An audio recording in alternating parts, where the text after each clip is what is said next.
بسم اللہ الرحمن الرحیم۔ السلام علیکم۔ باطل میرا نشان مٹانے پہ ہے بزید، باطل میرا نشان مٹانے پہ ہے بزید، میں ثنا کی نوک پہ سر چھوڑ جاؤں گا، لشکر کریں گے میری دلیری پہ تبصرے، مر کر بھی زندگی کی خبر چھوڑ جاؤں گا۔ 6 ستمبر 1965 کا دن ہم کبھی فراموش نہیں کر سکتے جب ہمارے ازلی اور مکار دشمن بھارت نے رات کے اندھیرے میں بستروں کی طرح ہمارے پیارے وطن پر حملہ کر دیا تھا۔ اس دن جنرل چودھری نے لاہور کے جی محلہ کلام میں دوپہر کا کھانا کھانے کا عہد کیا تھا۔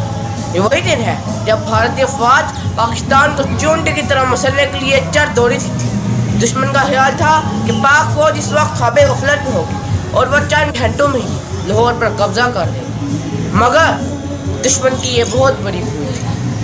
اللہ نے دی ہے تجھے ایمان کی قوت، اللہ نے دی ہے تجھے ایمان کی قوت، عشرت قدہ کفر کی بنیاد ہلا دے۔ اس موقع پر پاکستان کی جری افواج نے بہادری کی نئی تاریخ رقم کی۔ اللہ کے شہروں نے زمین، آسمان اور سمندر ہر جگہ دشمن کو ناقوس جلے چبوا دی۔ پوری پاکستانی قوم اپنی مسلح افواج کی شانہ بشانہ کھڑی ہو گئی۔ جذبوں کو الفاظ اور حروف کے استعمال سے نہیں جانچا جا سکتا، بلکہ قوم کے سپوتوں کی عملی کارکردگی اس کے پیچھے چھپے جذبوں کو ظاہر کرتی۔ ہمارے بہادر سپاہی دشمن پر تابڑتوڑ حملے کر رہے تھے اور مغرور بھارتی جرنیلوں کا لاہور میں ناشتہ کرنے کا خواب ملیا میٹ کر رہے تھے۔ پاکستان کی بڑی فوج نے ہر زمینی محاذ پر دشمن کی لاشوں کا ڈھیر لگا دیے۔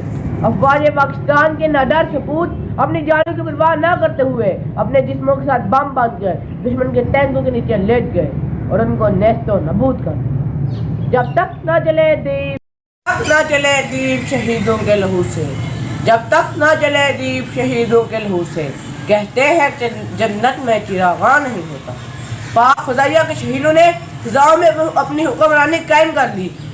دشمن کے سینکڑوں طیارے ملبے اور راکھ کا ڈھیر بن گئے۔ ہماری بہادر بحریہ نے دوارکا کو تباہ کر کے سمندروں میں اپنی دھاک بٹھا دی۔